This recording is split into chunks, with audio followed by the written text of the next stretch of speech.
أعوذ بالله من الشيطان الرجيم بسم الله الرحمن الرحيم قل إن كان آباؤكم وأبناؤكم وإخوانكم وأزواجكم وعشيرتكم وأموال اقترفتموها وتجارة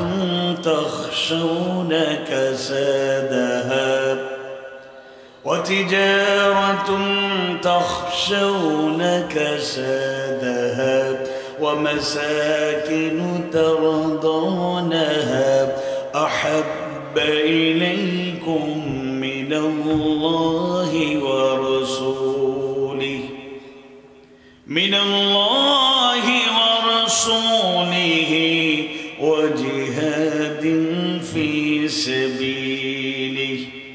وجهاد في سبيله فتربصوا حتى يأتي الله بأمره والله لا يهدي القوم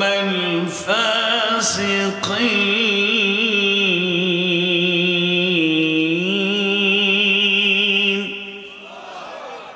وقال تعالى إن الله وملائكته يصلون على النبي يا أيها الذين آمنوا صلوا عليه وسلموا تسليما. اللهم صل على محمد وعلى آل محمد كما صليت على إبراهيم وعلى آل إبراهيم إنك حميد مجيد. اللهم بارك على محمد وعلى آل محمد كما باركت على إبراهيم وعلى آل إبراهيم إنك حميد مجيد.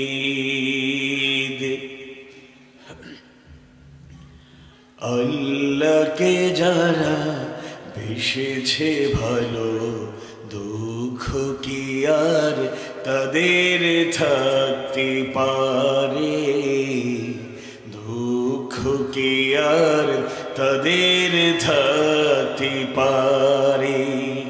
আল্লাহকে যারা বেসেছে ভালো দুঃখ কি আর তাদের থাকতে পারে, দুঃখ কি আর তাদের থাকতে পারে। যারা লয়েছে মুখে কোরআনের বাণী, লয়েছে মুখে কোরআনের বাণী, হতাশা কি আর তাদের থাকতে পারে, দুঃখ কি আর তাদের থাকতে পারে। সামনে বাড়ালো পাজারাজ নতুন পৃথিবী গড়তে, জানা তো আছে তাদের সবার কত যে হবে লড়তে। সামনে বাড়ালো পাজারাজ নতুন পৃথিবী গড়তে, জানা তো আছে তাদের সবার কত যে হবে লড়তে। জীবনে তাদের সব পিছুটান, তাই হেরে যায় বারে বারে। দুঃখ কি আর তাদের থাকতে পারে?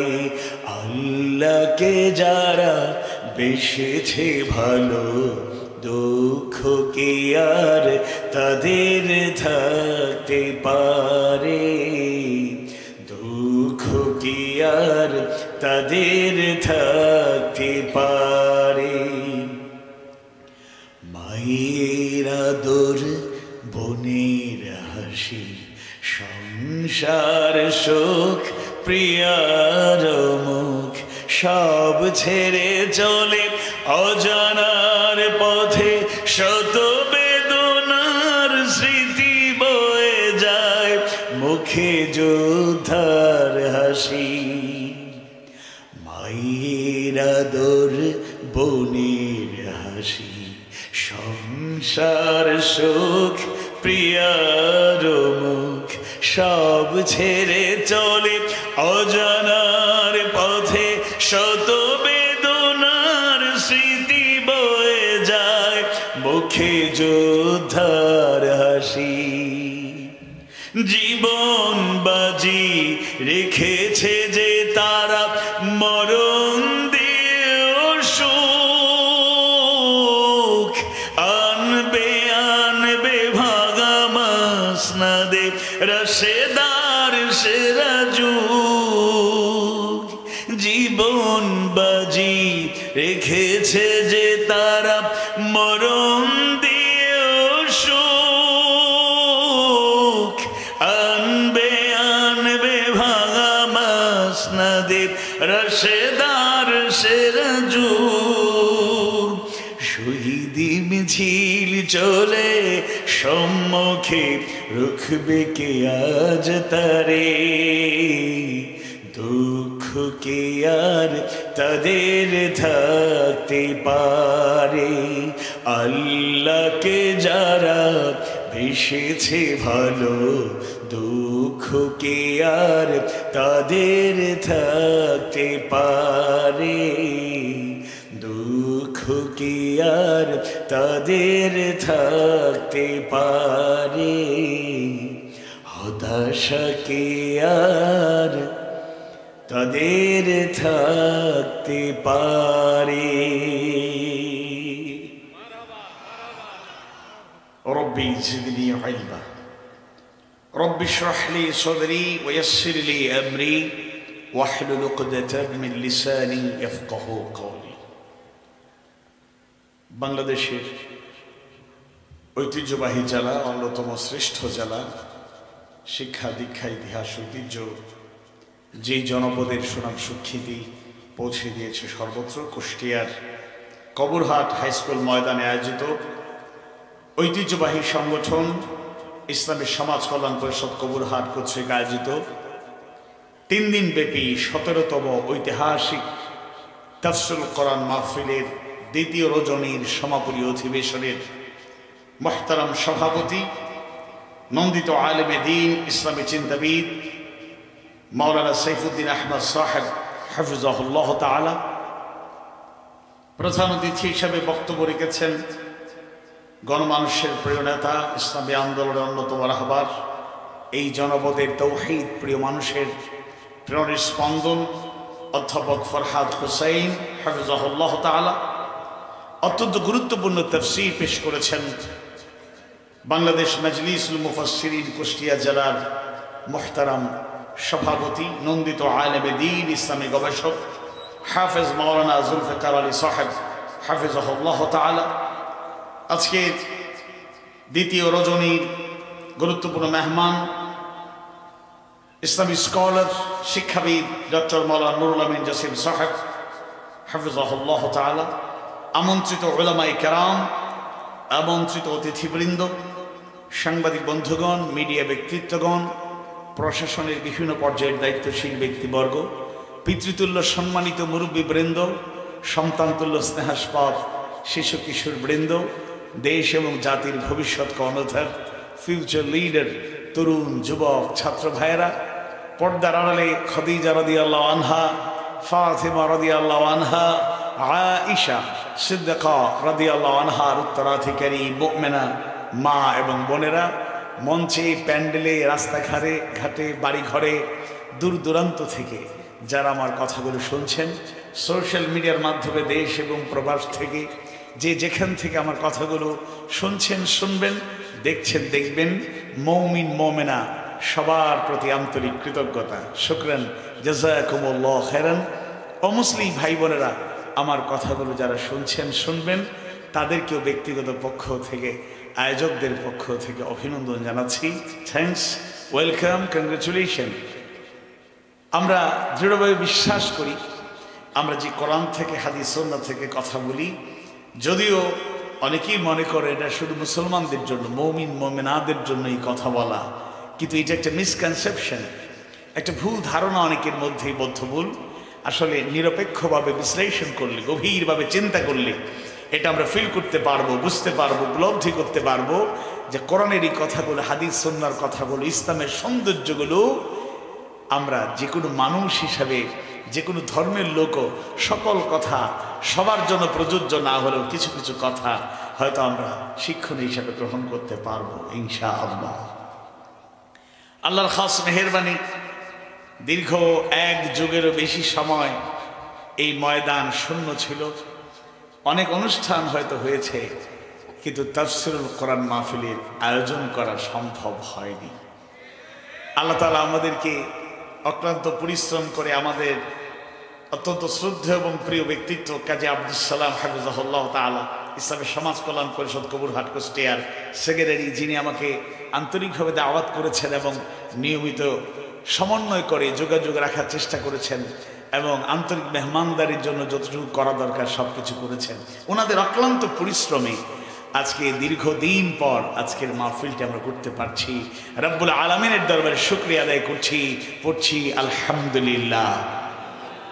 রব্বানা লাকাল হামদ হামদান কাসীরান তাইয়িবান মুবারাকান ফী। আমি আপনাদের সামনে কোরআনুল কারীমের অর্থবহ গুরুত্বপূর্ণ একটি সূরা, নবম সূরা, সূরা আত-তাওবার 24 নম্বর আয়াতে কারিমার আলোকে কোরআন হাদিস সুন্নাহকে সামনে রেখে প্রাধান্য দিয়ে, মুফাসসিরদের বক্তব্য, ইসলামী স্কলারদের বক্তব্যকে প্রাধান্য দিয়ে, বর্তমান প্রেক্ষাপটকে সামনে রেখে বাস্তবতা নিরিখে কিছু কথা তুলে ধরবো ইনশাআল্লাহ। আমরা জানি এই সূরার নাম হলো সূরা আত-তাওবা। আরো অনেক নাম আছে, তার মধ্যে আরেকটা পরিচিত নাম হলো, এই সূরার নাম হলো বারাআতুন, বারাআহ। এই সূরার শুরুতেই আল্লাহ সুবহানাহু ওয়া তাআলা মুশরিকদের সাথে, কাফেরদের সাথে সম্পর্ক ছিন্ন করার সেই স্পষ্ট ঘোষণা জানায় দিলেন।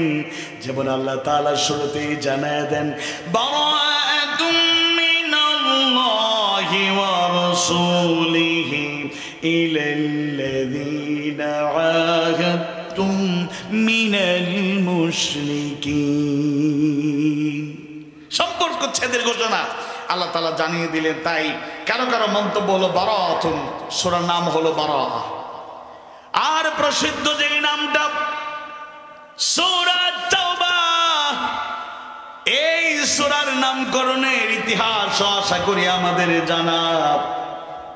তাবুকের যুদ্ধের দামামা যখন বেজে উঠল, ইসলামের ইতিহাসে অন্যতম একটা শ্রেষ্ঠ যুদ্ধ, গুরুত্বপূর্ণ যুদ্ধ, তাগুদের প্রান্তরে আল্লাহর ফয়সালায় রাসূল সবাইকে জানিয়ে দিলেন।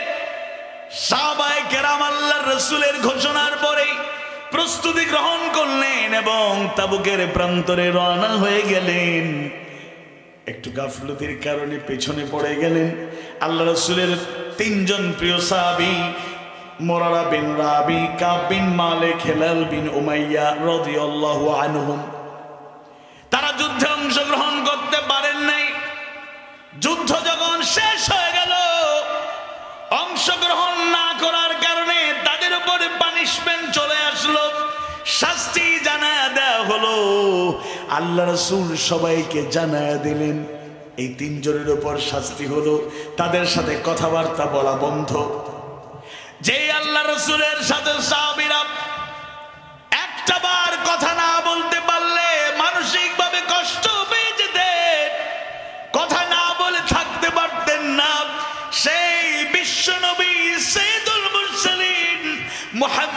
রাসূলুল্লাহ সাল্লাল্লাহু আলাইহি ওয়াসাল্লাম জানায় দিলেন তিনজনের সাথে কথা বলা বন্ধ। সাহাবীদেরকে জানায় দেয়া হলো তাদের তিনজনের সাথে কথা বলা যাবে না, এটাও একটা শাস্তি। কয়েকদিন পরে আবার পরিবারের সদস্যদেরকেও জানিয়ে দেয়া হলো তিনজনের সাথে কথা বলা যাবে না। একদিন নয়, 10 দিন নয়, 20 দিন নয়, 50 দিন পূর্ণ হয়ে গেল, আল্লাহর রাসূল তাদের সাথে কথা বলেন নাই, সাহাবায়ে কেরাম তাদের সাথে কথা বলেন নাই, এমনকি পরিবারের সদস্যরাও তাদের সাথে কথা বলা বন্ধ করে দিয়েছিলেন। তারা মানসিকভাবে যদিও বারবার ইস্তিগফার করেছেন, আল্লাহর কাছে তওবা করেছেন, 50 দিন পূর্ণ হওয়ার পরে তাদের তওবা, তাদের ফিরে আসা, তাদের ইস্তিগফার কবুল যিনি করে নিলেন তিনি কে? আওয়াজ বাড়িয়ে বলুন কে? এই প্রেক্ষাপটটাকে, তাদের তওবার বিষয়টাকে উল্লেখ করি মুফাসসিরদের অধিকাংশ সবাই একমত এবং উল্লেখ করেছেন এই সূরার নাম হলো সূরা আত-তাওবা। এবং সূরা তাওবার একটা বিশেষত্ব, একটা আলাদা বৈশিষ্ট্য রয়েছে, সেটা আমাদের জানা। কোরআনুল কারীমের 114টি সূরার মধ্যে 113টি সূরার শুরুতেই রয়েছে তাসমিয়া, বিসমিল্লাহির রহমানির রহিম।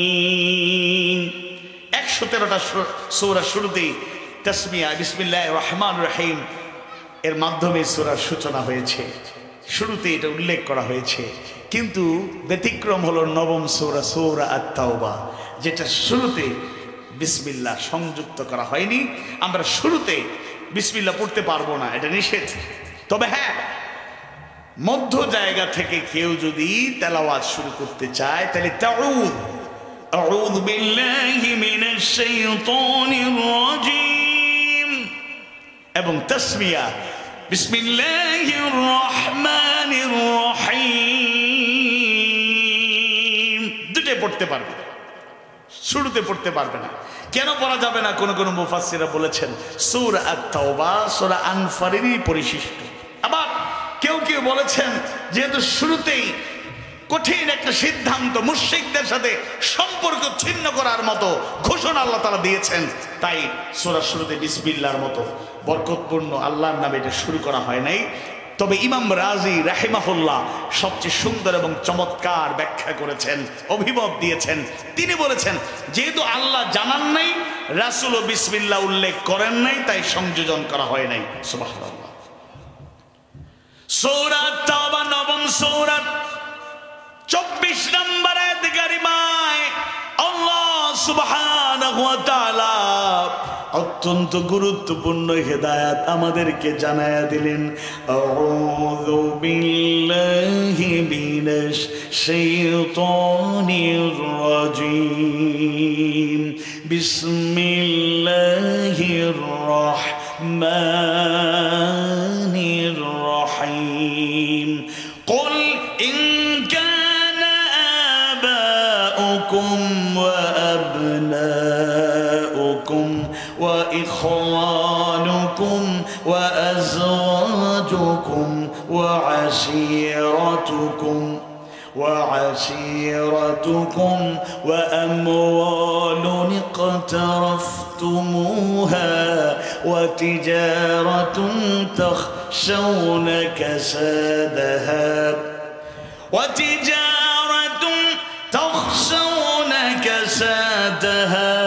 ومساكن ترضونها أحب إليكم من الله ورسوله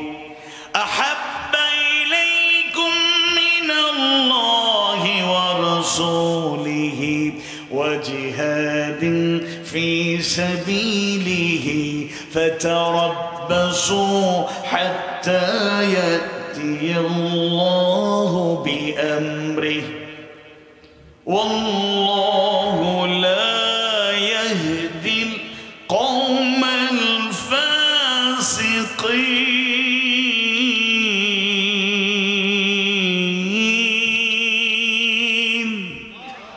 আল্লাহ তাআলা জানিয়ে দিচ্ছেন, বলুন তোমাদের পিতা, তোমাদের সন্তান, তোমাদের স্ত্রী, তোমাদের গোত্র, তোমাদের সে সম্পদ যা তোমরা অর্জন করেছো, আর সে ব্যবসা যার মন্দা হওয়ার আশঙ্কা তোমরা করছো, এবং সে বাসস্থান যা তোমরা পছন্দ করছো, যদি তোমাদের কাছে অধিক প্রিয় হয় আল্লাহ, তার রাসূল ও তার পথে জিহাদ করার চেয়ে, তবে তোমরা অপেক্ষা করো আল্লাহ তার নির্দেশ নিয়ে আসা পর্যন্ত, আল্লাহর ফয়সালা আসার পূর্ব পর্যন্ত।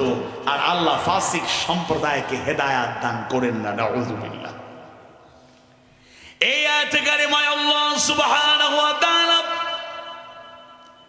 শুরুতেই 8টা হালাল ভালোবাসার বস্তুর কথা জানায় দিলেন। যে হালাল বস্তুগুলোর প্রতি ভালোবাসাটা আল্লাহ তাআলা নিজেই হালাল করে দিয়েছেন, এবং রাসূলও সেটাকে জানিয়ে দিয়েছেন। শেষ দিকে এসে 3টা ভালোবাসার কথা আল্লাহ তাআলা জানায় দিলেন। এই ভালোবাসাগুলো থাকবে, পিতা মাতার প্রতি আমাদের ভালোবাসার কোনো কমতি হবে না, সন্তানদের প্রতি আমাদের ভালোবাসার কোনো কমতি থাকবে না, আমাদের স্ত্রীদের প্রতি আমাদের ভালোবাসার কোনো কমতি থাকবে না, আমাদের গোত্র গোষ্ঠীর কারো প্রতি ভালোবাসার কোনো কমতি থাকবে না, আমাদের ভাইদের প্রতি একে অপরের ভালোবাসার কোনো কমতি থাকবে না, আমাদের সম্পদ যেটাকে আমরা হালাল ভাবে গ্রহণ করেছি সেই সম্পদের প্রতি আকর্ষণও থাকবে, ব্যবসা বাণিজ্যের প্রতি ভালোবাসাও থাকবে। এই দুনিয়ার যে বস্তুগুলো হালাল ভাবে গ্রহণ করার সৌন্দর্য আল্লাহ তাআলা জানায় দিলেন, এগুলো ঠিকঠাক থাকবে, কিন্তু 3টা ভালোবাসার চাইতে প্রিয় হওয়া যাবে না। 1 নম্বরে যার জন্য সবচাইতে বেশি ভালোবাসা থাকা লাগবে, কষ্ট করে আওয়াজ বাড়িয়ে বলুন তো তিনি কি? 1 নম্বরে আল্লাহর জন্য ভালোবাসা, 2 নম্বরে তার রাসূলের জন্য ভালোবাসা, আর 3 নম্বরে হলো তার পথে জিহাদ, অর্থাৎ আল্লাহর পথে জিহাদকে অগ্রাধিকার দিতে হবে, বেশি ভালোবাসতে না হবে। এই 3টা ভালোবাসার চাইতে অন্য কোনো ভালোবাসা যদি প্রাধান্য পেয়ে যায়, তাহলে আল্লাহ তাআলা সতর্ক বার্তা জানায় দিলেন, নাউযুবিল্লাহ। আজকে আমরা কোরআন হাদিস সুন্নাহর আলোকে এবং প্র্যাকটিক্যাল বিষয়গুলোকে সামনে নিয়ে এই বিষয়টা পরিষ্কার করতে চাই। তাহলে আমরা আল্লাহ, তার রাসূল এবং আল্লাহর পথে জিহাদ করাকেই বেশি পছন্দ করব, বেশি ভালোবাসবো। আর যত হালাল ভালোবাসা আছে এগুলোর কমতি হওয়ার কথাও আল্লাহ তার রাসূল বলেন নাই, এগুলোর প্রতি হক আদায় করে ভালোবাসা আকর্ষণ থাকবে, কিন্তু এমন ভাবে নিজেদেরকে তৈরি করতে হবে আল্লাহর ভালোবাসার চাইতে, তার রাসূলের ভালোবাসার চাইতে, আল্লাহর পথে জিহাদ, তার পথে চেষ্টা প্রচেষ্টা, তার পথে সংগ্রামের চাইতে আর অগ্রাধিকার পেতে পারে এরকম কোন ভালোবাসা এই পৃথিবীতে থাকতে পারে? আওয়াজ বাড়ি বলে থাকতে পারে?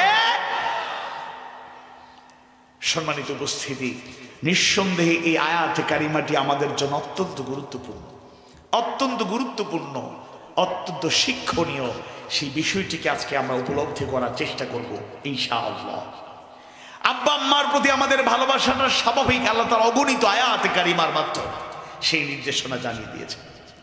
সূরা বনী ইসরাঈলের 23 এবং 24 নম্বর 2টি আয়াতে কারিমা যদি ভালো করে চিন্তা ভাবনা করে পড়ার আমরা চেষ্টা করি, অধ্যয়নের চেষ্টা করি, আমাদের কাছে পরিষ্কার হয়ে যাবে আল্লাহ তাআলা পিতামাতার সাথে কেমন আচরণ করতে হবে সেই সৌন্দর্যগুলো আল্লাহ তাআলা জানায়া দিলেন। সূরা বনী ইসরাঈল, সূরা আল ইসরা 17 নম্বর সূরা 23 নম্বর আয়াত কারিমার শুরুতে আল্লাহ তাআলা 2টা ফয়সালা জানায়া দিলেন, ওয়া কাদা রাব্বুকা আল্লা তা'বুদু ইল্লা ইয়্যাহু ওয়া বিল ওয়ালিদাইনি ইহসানা। 2টি ফয়সালা, এক আল্লাহ ছাড়া আর কারো গোলামি করা যাবে না, গোলামি করা যাবে। 2 নম্বরে ওয়াবিল ওয়ালিদাইনি ইহসানা, পিতা মাতার সাথে সদাচরণ করতে হবে, সদ্ব্যবহার করতে হবে। একজন সন্তান হিসেবে পিতামাতার কি হক আছে আমাদের, কিভাবে তাদের হক আদায় করব? জীবিত পিতামাতার জন্য আমরা কম বেশি 7টি হক আদায় করতে পারি। 1, তাদেরকে সম্মান মর্যাদা দেওয়া, শ্রদ্ধা করা। 2, তাদেরকে ভালোবাসা। 3, তাদেরকে মানা, তাদের আনুগত্য করা। 4, তাদের সেবা যত্ন করা। 5, সুখ শান্তির চিন্তা ও ব্যবস্থা করা। 6, তাদের প্রয়োজন, তাদের চাহিদা পূরণের চেষ্টা করা। 7, দূরে থাকলে তাদের সাথে নিয়মিত দেখা সাক্ষাৎ করা, খোঁজ খবর নেওয়া। আবার ইন্তেকাল করলেও এরকম দায়িত্ব তাদের জন্য আমরা পালন করে যাব। বলেন ইনশাআল্লাহ। আওয়াজ বাড়ি বলুন ইনশাআল্লাহ। 1, তাদের জন্য ক্ষমা প্রার্থনা, আমরা দোয়া করবো আল্লাহর কাছে, তাদের জন্য ইস্তেগফার করব। আমরা ইবাদত বন্দেগী করব এবং মা বাবার জন্য ইবাদত বন্দেগী যেন সদকায়ে জারিয়া হতে পারে, সেই আলোকে আমরা ব্যবস্থা করব। এছাড়াও তাদের অনেক ওসিয়ত থাকে, বৈধ যেগুলো আছে সেগুলো পূরণ করব। আমরা তাদের জন্য সব সময় দোয়া করব, তাদের কবর জিয়ারত করব, ইত্যাদি ইত্যাদি অনেকগুলো দায়িত্ব আছে। মা বাবার প্রতি ভালোবাসা আমাদের পূর্ণ থাকবে, এই ক্ষেত্রে কোনো কমতি হবে না। এই ক্ষেত্রে কোনো সন্তান কখনোই গাফলতি করতে পারে না। আল্লাহ সুবহানাহু ওয়া তাআলা এই ভালোবাসার বন্ধনটাকে অনেক মজবুত করে দিয়েছেন এবং বিবেকবান সন্তানগুলো যখন বিবেক খাটিয়ে চিন্তা করবে, গভীরভাবে চিন্তা করবে, সে কখনোই তার মা বাবাকে অবহেলা করতে পারবে না। ইমানদার ভাইরা, মুমিন মুমিনা ভাই বোনেরা, এরকম করে আল্লাহ সুবহানাহু ওয়া তাআলা অনেক আয়াতে কারিমায় সেই বাবা মায়ের প্রতি ভালোবাসার তাগিদ দিয়েছেন। আবু হুরায়রা রাদিয়াল্লাহু আনহু থেকে একটা হাদিস নিঃসন্দেহে আমাদের জানা, আল্লাহ রাসূল 3 বার বদুয়া করলেন, রাহিমা আনফুহু, রাহিমা আনফুহু, রাহিমা আনফু। তার নাক ধুলায় মলিন হোক, তার নাক ধুলায় মলিন হোক, তার নাক ধুলায় মলিন হোক। এর মানে সে অপদস্থ হোক, অপমানিত হোক, সে লজ্জিত হোক। কিলা মান ইয়া রাসূলুল্লাহ, জিজ্ঞেস করা হলো, হে আল্লাহর রাসূল, ওই কপাল পোড়া লোকটা কে যার জন্য আপনি 3 বার বদুয়া করলেন? কালা, আল্লাহ রাসূল জানিয়ে দিলেন, বললেন, من أدراك والديه عند الكبر أحدهما أو كلاهما ثم لم يدخل الجنة। যে তার জীবদ্দশায় তার বৃদ্ধ বাবা মা উভয়জন কিংবা একজনকে পেল, অতঃপর জান্নাতে প্রবেশ করতে পারলো না, এর মানে বাবা মাকে সন্তুষ্ট করতে পারলো না। অন্য বর্ণনায় পিতা মাতার ব্যাপারে আল্লাহ তাআলা সন্তানদেরকে জানিয়ে দিলেন, হুমা জান্নাতুকা ওয়া নারুক, তারা অর্থাৎ পিতা মাতা তোমার জান্নাত, তোমার জাহান্নাম। এই যে বাবা মায়ের প্রতি ভালোবাসা, এই ভালোবাসার কোনো কমতি থাকবে না। কিন্তু সূরা আত-তাওবার 24 নম্বর আয়াতে কারিমায় আল্লাহ তাআলা জানায় দিলেন, যার জন্য সবচেয়ে বেশি ভালোবাসা থাকা লাগবে, আওয়াজ বাড়িয়ে বলুন তো তিনি কে? আওয়াজ বাড়িয়ে বলুন তিনি কে? ভালোবাসাটাও আল্লাহর জন্য, আবার ঘৃণাও করি কার জন্য? কথা বলে না, কার জন্য? ওই যে 15 বছরে 15.5 বছর আমাদেরকে যারা ডিস্টার্ব করলো, তাদেরকে আমরা ঘৃণা করি। এটাও অযৌক্তিক কারণে, আমাদের এই ব্যক্তিগত কোনো আক্রোশের কারণে নয়। এটাও যার জন্য তিনি কে? কথা বলে না, তিনি কে? কারণ এরা আল্লাহর বিধানের লঙ্ঘন করেছে, বারবার সীমা লঙ্ঘন করেছে। কি বড়াই আর দাম্ভিকতা! আপা পালানোর 2 দিন আগেও বলেছিলেন, পালানোর ইতিহাস আমাদের নাই। 5 আগস্ট দুপুরবেলা রান্না বান্না কমপ্লিট ছিল, কত রকমের খাবার রেডি ছিল, ছাত্র জনতা না জানালে আমরা জানতামই না। কত রং বেরঙের, কত সুস্বাদু টেস্টি খাবার রেডি ছিল। আপা খেতে পারলেন না, বন্ধুর ডাকে সাড়া দিয়ে চলে গেলেন ওপারে।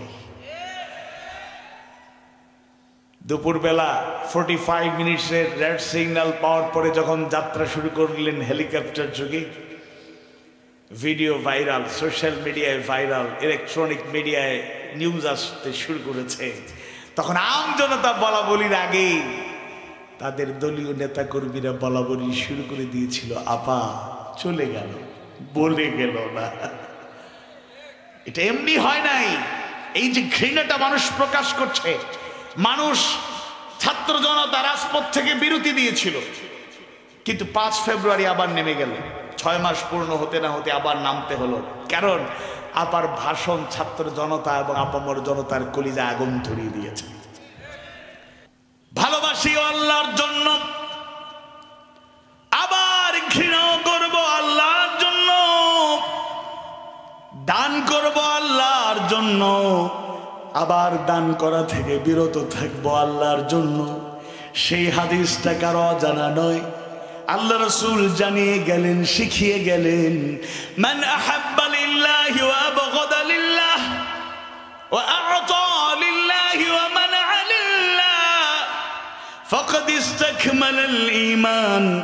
যে ব্যক্তি কাউকে ভালোবাসলো আল্লাহর জন্য, আবার কাউকে ঘৃণা করলো আল্লাহর জন্য, দান করলো আল্লাহর জন্য, দান করা থেকে বিরত থাকলো আল্লাহর জন্য, ফাকাদ ইসতাকমালাল ঈমান, সুতরাং সে যেন তার ঈমানটাকে পরিপূর্ণ করে নিল। সুবহানাল্লাহ। নিঃসন্দেহে এখানে বাবা মায়ের ভালোবাসার কথা বলা হয়েছে। তাদের হক আমরা আদায় করার চেষ্টা করব, তাদেরকে সর্বোচ্চ ভালোবাসা দেব, তাদের সাথে সদাচরণ করব, ভালোবাসা সব উজাড় করে দেব, কোনো ঘাটতি থাকবে না। কিন্তু আল্লাহর জন্য, তার রাসূলের জন্য সবচাইতে বেশি ভালোবাসা থাকা লাগবে। কিশোর সাহাবী সাদ বিন আবি ওয়াক্কাস রাদিয়াল্লাহু আনহু ঈমান গ্রহণ করলেন। তার মা, মমতাময়ী মা খবর পেয়ে গেলেন, তখনও তিনি মুশরিকা। সাদ বিন আবি ওয়াক্কাস রাদিয়াল্লাহু আনহুর বয়স তখন বর্ণনায় পাওয়া যায় 17 কিংবা 19, কম বেশি এরকম। তিনি ঈমান এনেছেন, আল্লাহর গোলামি গ্রহণ করেছেন, বাপদাদা 14 গোষ্ঠীর জীবন আদর্শ ছেড়ে দিয়েছেন। মা খবর পেয়ে সন্তানকে কাছে ডাকলেন, কারণ সাদ তার মাকে তিনি প্রাণের চাইতেও বেশি ভালোবাসতেন, আর তার মমতাময়ী জনম দুঃখিনী মা তার সন্তানকে প্রাণের চাইতে বেশি ভালোবাসতেন। তিনি কাছে ডাকলেন, আদর করে সোহাগ ভরা কণ্ঠে সন্তানকে বললেন, বাবা তুমি নাকি ধর্মীয় বিশ্বাস পরিবর্তন করেছো, আল্লাহর গোলামি গ্রহণ করে নিয়েছো, আল্লাহকে ভুলে যাও, মুহাম্মদকে ভুলে যাও, আবারও ধর্মীয় বিশ্বাসে ফিরে আসো। সাদ বিন আবি ওয়াক্কাস তার মাকে উল্টো বোঝানোর চেষ্টা করলেন, মা গো, জেনে বুঝে আমি সত্যকে গ্রহণ করে নিয়েছি, আপনিও যদি গ্রহণ করে নেন, দুনিয়া আখিরাতে প্রকৃত শান্তি এবং মুক্তি আমরা পেয়ে যাব। মা তার সিদ্ধান্তে অটল, সন্তানের দৃঢ় ঈমান, সন্তানকে বুঝানোর মাধ্যমে ঈমান থেকে সরানো যায় না।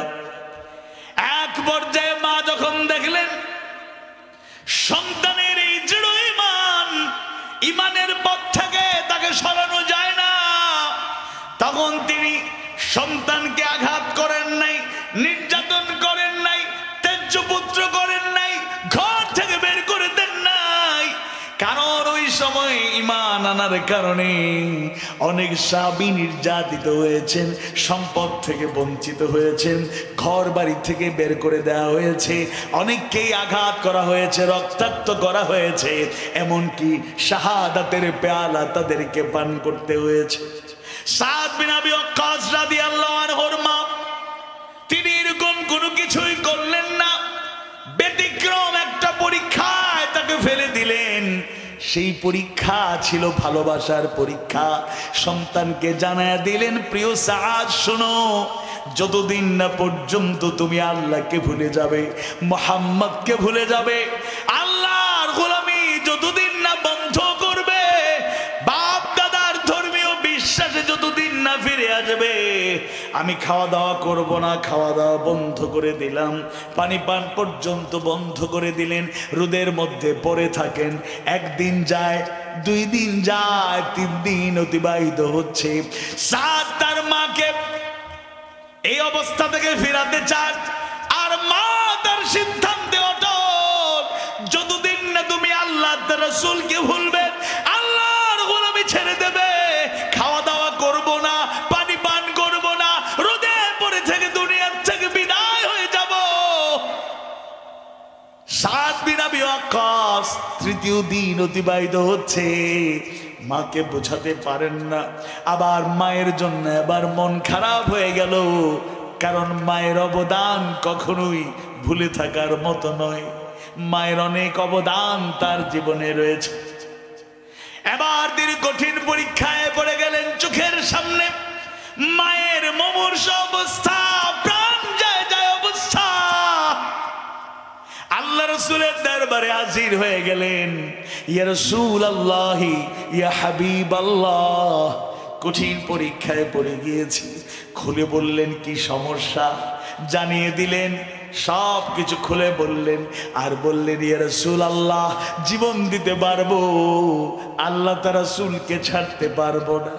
ইয়া রাসূলুল্লাহ, এটা যেভাবে সত্য ঠিক একইভাবে সত্য হলো। মায়ের প্রতি এত ভালোবাসা, এত টান, মায়ের অবদান তো স্বীকার করা যায় না। ইয়া রাসূলুল্লাহ, মুমূর্ষু অবস্থা, প্রাণ যায় যায় অবস্থা, মা তার সিদ্ধান্তে অটল। কি করব, আপনি ফয়সালা জানায় দেন। আল্লাহ রাসূল অপেক্ষা করলেন। ফয়সালা আল্লাহর পক্ষ থেকে চলে আসলো। সূরা আল আনকাবুতের 8 নম্বর আয়াতে কারিমাটা ভালো করে পড়ার চেষ্টা করলে সেই উত্তরটা আমরা ভালো করে জানতে পারবো। আল্লাহ তাআলা ফয়সালা জানায় দিলেন, পিতা মাতার সাথে সৎ ব্যবহার করার জন্য সন্তানদেরকে তাগিদ দিলেন। এরপর জানায় দিলেন, ওয়া ইন জাহাদাকা লিতুশরিকা বি মা লাইসা লাকা বিহি ইলমুন ফালা তুতিউহুমা। অবশ্যই সন্তান হিসাবে পিতা মাতার সাথে সদাচরণ করতে হবে, ভালো ব্যবহার থাকা চাই। কিন্তু তারা যদি শিরকের মতো অপরাধের দিকে ধাবিত করতে চায়, শিরক কুফরির দিকে, শিরকের দিকে যদি ধাবিত করতে চায়, এমন কিছু চাপিয়ে যদি দিতে চায় যে বিষয়ে তাদের সেই ইলম নাই, তোমার সেই ইলম নাই, তখন করণীয় হলো ফালা তুতিউহুমা। সুতরাং তখন তোমরা তাদের আনুগত্য করবে না। আল্লাহু আকবার। সাদ বিন আবি ওয়াক্কাস সিদ্ধান্ত পেয়ে গেলে, মন খারাপ ছিল, কিন্তু তেলাওয়াত আয়াত পাওয়ার পরে ঈমান বাড়ায় দিলেন কি? আওয়াজ বাড়িয়ে বলুন কে? কারণ মুমিনের অনন্য সুন্দর একটা বৈশিষ্ট্য হলো, ওয়া ইযা তুলিয়াত আলাইহিম আয়াতুহু যাদাতুহুম ঈমানা।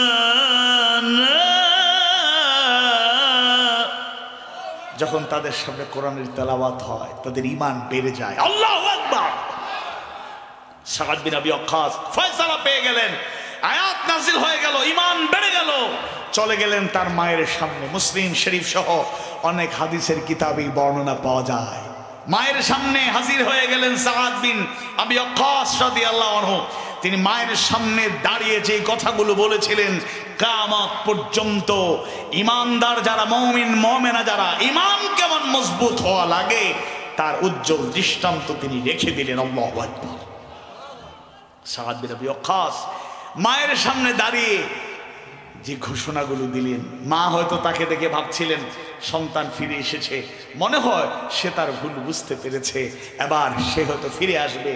কিন্তু মায়ের সামনে দাঁড়িয়ে গিয়ে সাদ বিন আবি ওয়াক্কাস ভালোবাসা উজাড় করা কণ্ঠে আন্তরিকতার সাথে মাকে জানিয়ে দিলেন, মাগো, আপনাকে আমি অনেক ভালোবাসি। মাগো, আপনাকে আমি অনেক ভালোবাসি, যেই ভালোবাসা সত্যি অতুলনীয়। আপনি যদি আমার চোখের সামনে ইন্তেকাল করেন, সন্তান হিসাবে আমি কষ্ট পাবো, চোখে পানি আমি থামাতে পারবো না।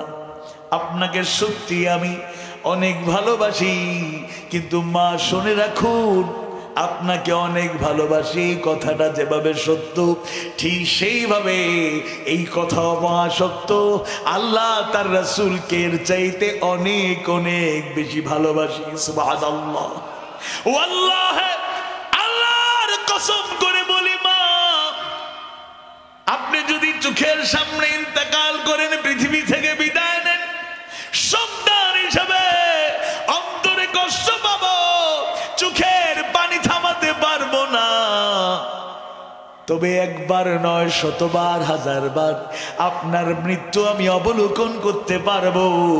এক মুহূর্তের জন্য আল্লাহ তার রাসূলকে আমি ভুলতে পারবো না, আল্লাহ তার রাসূলকে ছাড়তে পারবো না, আল্লাহর গোলামি বন্ধ করতে পারবো না। আল্লাহু আকবার। সাদ বিন আবি ওয়াক্কাস রাদিয়াল্লাহু আনহুর মা অবাক হয়ে গেলেন, তার চেহারায় পরিবর্তন হয়ে গেল। তিনি তার সন্তানকে ডেকে বললেন, প্রিয় সাদ, কি প্রিয় কলিজার টুকরো সন্তান আমার, কিছুক্ষণ আগ পর্যন্ত আমার সিদ্ধান্তের উপর আমি অটল ছিলাম, আমার বিশ্বাস ছিল, আমার ধর্মীয় বিশ্বাস সত্য, তুমি মিথ্যার মধ্যে আছো, কিন্তু তোমার দৃঢ়তা দেখে, কারণ একটা বার জীবনে একবারও তুমি অবাধ্য হও নাই, আমার সাথে কোনো মন্দ আচরণ করো নাই। আমার কলিজার টুকরো সন্তান, তোমাকে এরকম কোনোদিন কথা বলতে শুনে নাই।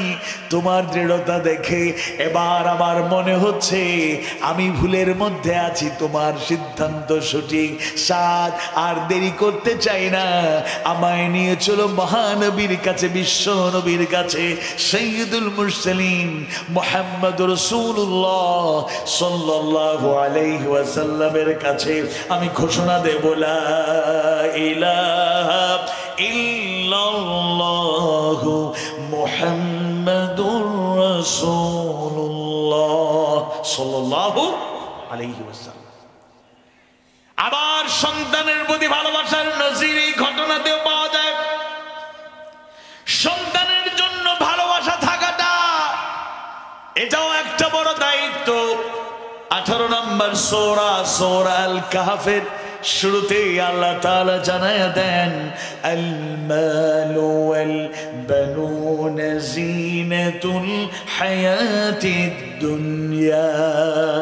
সম্পদ এবং সন্তান সন্ততি দুনিয়ার জীবনের একটি শোভা, দুনিয়ার জীবনের একটি সৌন্দর্যমণ্ডিত বিষয়। সুবহানাল্লাহ। এটা তারাই বেশি ফিল করেন যারা সংসার জীবন শুরু করেছেন কিন্তু সন্তান সন্ততি নাই, তাদের জীবনের আফসোসের কোনো শেষ নেই। আবার যারা সন্তান সন্ততি পেয়েছেন, আপনারা অন্যভাবে নিবেন না, বাবা মায়ের কথা এতক্ষণ বললাম, তাদের প্রতি ভালোবাসা ঠিক আছে, কিন্তু যখন কেউ বাবার কাতারে দাঁড়িয়ে যায়, যখন কেউ মায়ের কাতারে দাঁড়িয়ে যায়, কেন জানি তার আচরণ দেখে মনে হয় সন্তানের চাইতে প্রিয়জন দুনিয়াতে আর কেউ নেই। আবার আমার বাবা মাকেও যদি কেউ জিজ্ঞেস করে, আপনার বাবা মাকে কেউ জিজ্ঞেস করে, বৃদ্ধ বাবা মাকে জিজ্ঞেস করে, আপনার কাছে আপনার প্রিয়কে সবচেয়ে ভালোবাসার কে? আমার কলিজার টুকরো সন্তান। তাইলে আপনার কাছে আমি যদি প্রিয় হই, আমার কাছে আমার সন্তানটা প্রিয় হওয়া অস্বাভাবিক নয়। বাবার মর্যাদা বাবার জায়গায় থাকবে, মায়ের কদর, মায়ের সেবা, মায়ের যত্ন, মায়ের সাথে সদাচরণ জায়গায় থাকবে, কিন্তু সন্তানের প্রতি আকর্ষণ যিনি সৃষ্টি করে দিয়েছেন তিনি কে? সন্তান জিনাতুল হায়াতিদ দুনিয়া, দুনিয়ার জীবনের একটা শ্রেষ্ঠ সৌন্দর্য, এটা আমরা স্বীকার করি না। কিন্তু এই সন্তানের প্রতি ভালোবাসা আপনার সর্বোচ্চ থাকবে। রাসূল শিখিয়ে গেলেন, রাসূল শিখিয়ে দিলেন, সুন্দর বর্ণনা করে জানায় গেলেন, আকরিমু আওলাদাকুম ওয়া আহসিনু আদাবাহুম। তোমরা তোমাদের সন্তানদেরকে বেশি বেশি সম্মান করো, মানে বেশি বেশি মহব্বত করো। ওয়া আহসিনু আদাবাহুম, আর উত্তম তালিম, তারবিয়াত, সৌন্দর্য তাদেরকে শিক্ষা দাও। সন্তানের প্রতি আমাদের ভালোবাসার কোনো কমতি থাকবে না, সন্তানের প্রতি ভালোবাসাও ঠিকঠাক থাকবে। কিন্তু আল্লাহ, তার রাসূল আর আল্লাহর পথে যাদের চাইতে এই ভালোবাসা কখনোই প্রাধান্য পাবে না। একজন স্বামীর কাছে স্ত্রীর কত মায়া, স্ত্রীর প্রতি কত আদর, কত আন্তরিকতা। আবার স্ত্রীর কাছে স্বামীর চাইতে প্রিয় যেন দুনিয়াতে কেউ নাই। আল্লাহ তাআলা সূরা আন-নিসা 19 নম্বর আয়াতে কারিমায় জানায়া দেন, ওয়া আশিরুহুন্না বিল মা'রুফ। আর তোমরা তাদের সাথে সৎভাবে বসবাস করো, তাদের সাথে উত্তম আচার ব্যবহার করো। স্বামীদেরকে বলছেন স্ত্রীদের সাথে যেন সদ্ভাব সুসম্পর্ক রাখা যায়, তাদেরকে যেন বেশি বেশি সুন্দর আচরণ দিয়ে মুগ্ধ করা যায়। এটা থাকবে, এটাও বাস্তবতা। এই ভালোবাসা থাকাটা অবাস্তব নয়, কিন্তু আল্লাহ তার রাসূল আল্লাহর পথে জিহাদের চাইতে প্রিয় বানানো যাবে না। মুতার প্রান্তরের সেই ঘটনা কারো অজানা নয়। আল্লাহর রাসূল ওই যুদ্ধের প্রাক্কালে 3 জন সেনাপতির নাম ঘোষণা করলেন। এই ঘটনাটা আসলে বললে আল্লামা সাঈদী রাহিমাহুল্লাহর কথা মনে পড়ে যায়। তিনি কত সুন্দর করে হৃদয়গ্রাহী ভাষায় আমাদেরকে এগুলো বুঝাতেন। সুবহানাল্লাহি ওয়া বিহামদিহি সুবহানাল্লাহিল আযীম। তার অনেকগুলো কথা তার ইন্তেকালের পরও এখন একটা একটা করে যেন বাস্তবায়িত হচ্ছে। আল্লাহু আকবার। ওদের পালানোর পরে তার 2টা কথা মনে পড়ল। তিনি 2 যুগেরও আগে চট্টগ্রামে এক মাহফিলে বলেছিলেন, এক আপাকে লক্ষ্য করে। আপা তো ছিলেন মহিলা প্যান্ডেলে আপা, ওনারা না, আপা একজনই, যিনি ওই মুদির সাহেবের কাছে চলে গিয়েছেন আর কি, আপা। তো আপাকে লক্ষ্য করে বলেছিলেন, ওই সময় জনসংখ্যা ছিল বাংলাদেশের 12 কোটি। বেশি সীমালঙ্ঘন করবেন না, জুলুম চালাবেন না, বাড়াবাড়ি করবেন না। সময় আসবে এমন, দিল্লি মামু বাড়ি দাদার বাড়ি ছাড়া আর কোনো ঠিকানা হবে না। 2 যুগের আগেও আল্লামা সাঈদী রাহিমাহুল্লাহ সীমালঙ্ঘনকারী জুলুমবাজদের বলেছিলেন, বাড়াবাড়ি করবেন না, জুলুম চালাবেন না। সময় আসবে এমন, পালানোর জন্য ইঁদুরের গর্ত খুঁজে পাওয়া যাবে না। পালাতে পালাতে উচ্চ আদালতের জাস্টিসরা পর্যন্ত পালানোর চেষ্টা করলেন। সিলেটের কানাইঘাটের দনা এলাকায় কলাপাতায় শুয়েছিলেন শামসুদ্দিন চৌধুরী মানিক। আপনি যেটা বলছেন এটা বলা যাবে না, আমরা তো বিকৃত করি না। তার নাম আবার শুদ্ধ করে না পড়লে আবার খুব চেতেন, খুব রাগে, খুব রাগ হয় ওনার। উপস্থাপিকা নাজেহাল করে দিচ্ছেন, নামটা ঠিক মতো বলতে পারেন না। যাই হোক, সেই এত ক্ষমতাধর ব্যক্তি পালাতে গিয়ে কলাপাতায় শুয়েছিল। আমি অক্টোবর মাসে ওই এলাকায় মাহফিল করলাম। কমিটিকে বললাম আমার একটা সহযোগিতা লাগবে। কি বলেন তো হুজুর? কি ভাই বলেন, কি করতে পারি? বেশি কিছু না, আমি ওই বর্ডারে যেহেতু কাছে চলে এসেছি, আমি ওই জায়গাটা একটু সচক্ষে দেখতে চাই যেই জায়গায় শুয়েছিলেন মানিক ভাই।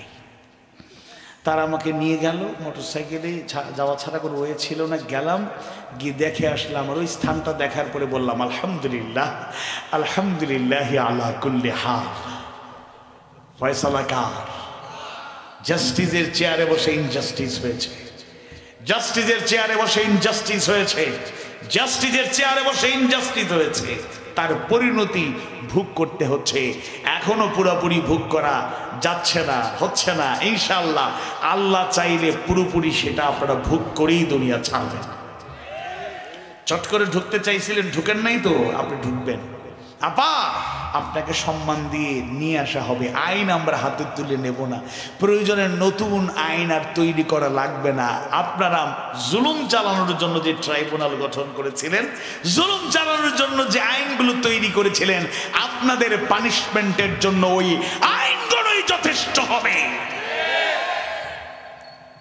মোতার প্রান্তরে 3 জন সেনাপতির নাম ঘোষণা করা হলো।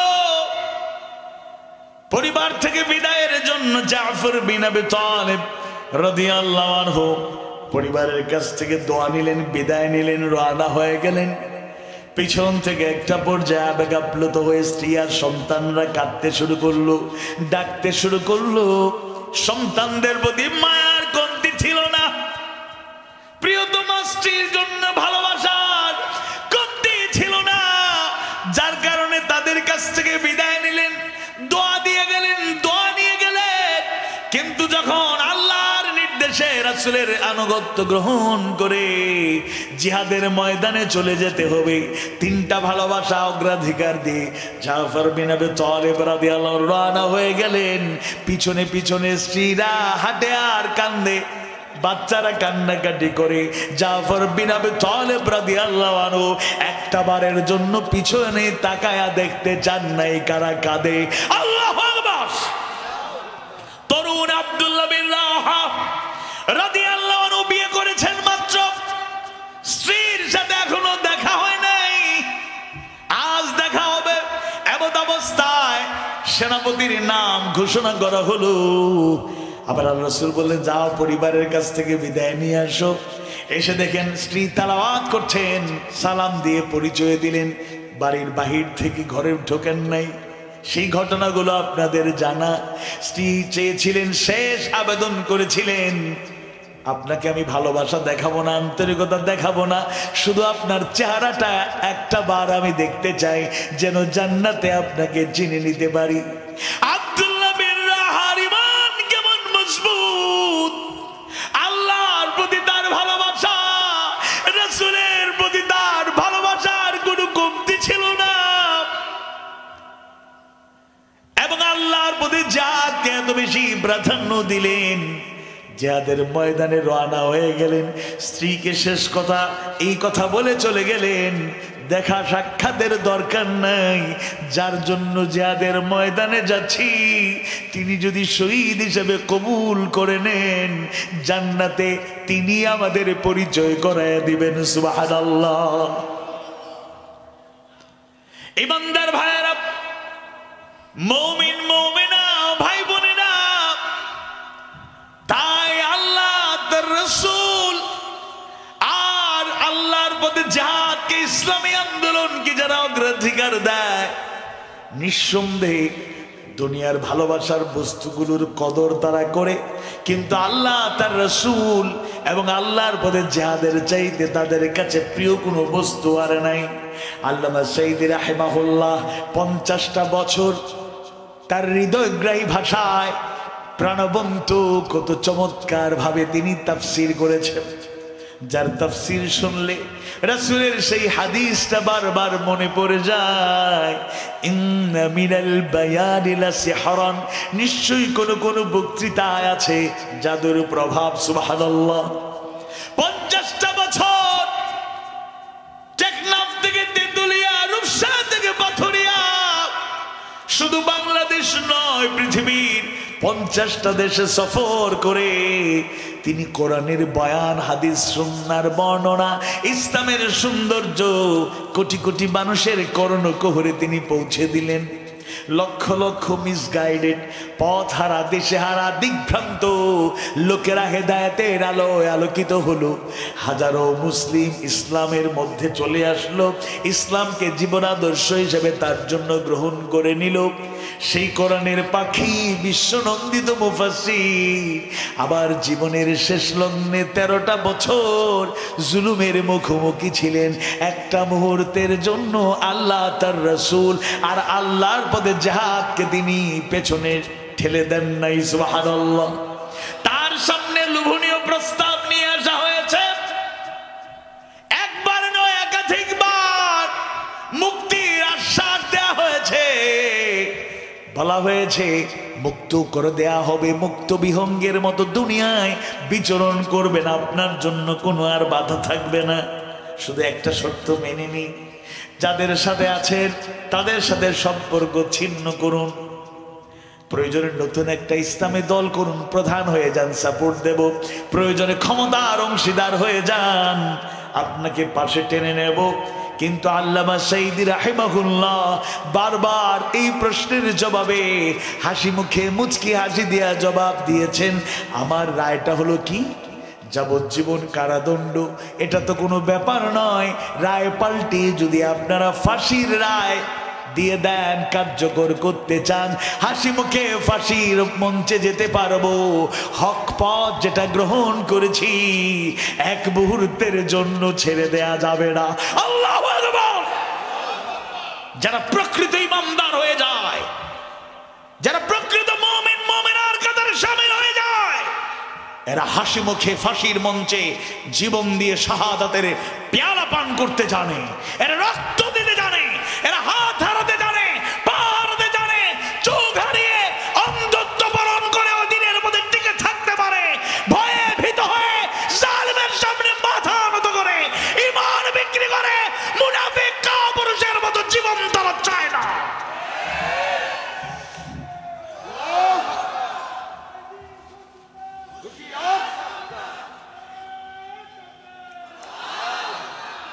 এই দুনিয়ায় এক ভাইয়ের প্রতি আরেক ভাইয়ের কত ভালোবাসা, বোনের প্রতি বোনের কত ভালোবাসা, ভাইয়ের প্রতি বোনের ভালোবাসা, বোনের প্রতি ভাইয়ের ভালোবাসা, এটাও আল্লাহ তাআলা কর্তৃক একটা প্রদত্ত বড় নিয়ামত। এই ভালোবাসা আমাদের অটুট থাকবে, অবিচল থাকবে, অব্যাহত থাকবে। এমনকি মুমিন হিসাবে আমরা যে ভালোবাসার বন্ধনে আবদ্ধ হয়ে যাই, ইন্নামাল মুমিনুনা ইখওয়া আল মুসলিমু আখুল মুসলিম, এই যে ভালোবাসার বন্ধনটা আল্লাহ তাআলা তার রাসূল গড়ে দিলেন, আমাদেরকে জানিয়ে দিলেন এই ভালোবাসাটাও মর্যাদা দিতে হবে, এর কদর করতে হবে। কিন্তু এই ভালোবাসার কারণে আল্লাহ তার রাসূল আর আল্লাহর পথে জিহাদের ভালোবাসা কমতে পারে না। প্রতিবেশী গোত্র গোষ্ঠীর প্রতি ভালোবাসা ওটাও থাকাটাও স্বাভাবিক নয়। আল্লাহ তাআলা কত সুন্দর করে সেই কথা জানায় দেন, ওয়াবিল ওয়ালিদাইনি ইহসানা ওয়াবিযিল কুরবা ওয়াল ইয়াতামা ওয়াল মাসাকিনি ওয়াল জারি যিল কুরবা ওয়াল জারিল জুনুব। সূরা আন-নিসা। আল্লাহ তাআলা অন্যান্য হকের সাথে গোত্র গোষ্ঠী প্রতিবেশীদের হকের কথাও জানিয়ে দিলেন। নিকট প্রতিবেশী এবং দূরবর্তী প্রতিবেশী তাদের অনেক হক আছে, তাদের সাথে উত্তম আচরণ করা লাগবে। কিন্তু এই গোত্র গোষ্ঠীর ভালোবাসা আল্লাহ তার রাসূল এবং আল্লাহর পথে চলা চাইতে কখনোই গুরুত্বপূর্ণ হতে পারে না। আল্লাহ রাসূলের দুইটা বর্ণনা আপনাদেরকে একটু জানাই, দুইটাই বুখারী এবং মুসলিমের বর্ণনা এসেছে, মুত্তাফাকুন আলাইহি। আল্লাহ রাসূল সাল্লাল্লাহু আলাইহি ওয়াসাল্লাম বলেন, মাযালা জিবরিলু ইউসিনি বিল জারি হাত্তা যানানতু আন্নাহু সাউয়ারিসুহু, মুত্তাফাকুন আলাইহি। তিনি বলছেন জিবরাইল আলাইহিস সালাম এসে আমাকে প্রতিবেশীর ব্যাপারে অবিরত উপদেশ দিতে থাকলেন। এমনকি আমার মনে হলো হয়তো তিনি প্রতিবেশীকে এখানে ওয়ারিস বানিয়ে দিলেন। সুবহানাল্লাহ, মানে এত গুরুত্ব, ওয়ারিস বানিয়ে দেবেন এরকম জিবরাইল এত গুরুত্ব দিলেন। আল্লাহ রাসূল বলছেন যে জিবরাইল আমাকে প্রতিবেশীর ব্যাপারে এত বেশি আমাকে ওসিয়ত করছিলেন, নসিহত করছিলেন, উপদেশ দিচ্ছিলেন, মনে হচ্ছিল যেন প্রতিবেশীকে একেবারে ওয়ারিস বানিয়ে দেবেন। আরেকটা হাদিস, মান কানা ইউমিনু বিল্লাহি ওয়াল ইয়াউমিল আখির ফালইউকরিম জারাহু, যে ব্যক্তি আল্লাহ এবং আখিরাতের প্রতি ঈমান রাখে সে যেন তার প্রতিবেশীকে সম্মান করে। এই ভালোবাসাও ঠিকঠাক থাকবে, কোনো সমস্যা নাই। কিন্তু আল্লাহ তার রাসূল আল্লাহর পথে জিহাদের চাইতে বেশি প্রিয় বানানো যাবে না। এই দুনিয়ায় আমাদের মুফতি আমির হামজা হাফিজাহুল্লাহর জবান থেকে শুনছি, আর দু একজনকে জিজ্ঞেস করছি কথা কতটুকু সত্য।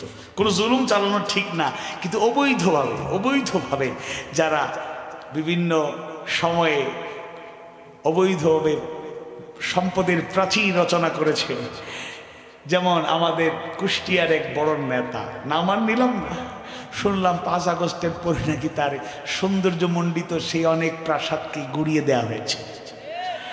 এটা এমনি দেয় নাই, কারণ এগুলো এমনি অবৈধভাবেই আপনাদের আমাদের জনগণের সম্পদ, দেশের সম্পদকে এরা ভূমির দায়িত্ব পালন করতে গিয়ে নিজেই 300-350 বাড়ির মালিকানা, দেশে বিদেশে অনেকেই সম্পদের পাহাড় রচনা করেছে।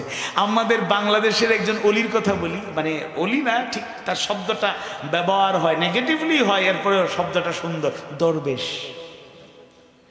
অবৈধ আইনমন্ত্রীকে যখন ধরে নিয়ে যাচ্ছিল তিনি বললেন, আমাকে একা নিয়ে যাবেন? আপনি ছাড়া আর কে আছে? আপনি তো বড় জালেম, চলেন। আমার বন্ধুকে নিবেন না? বন্ধুকে?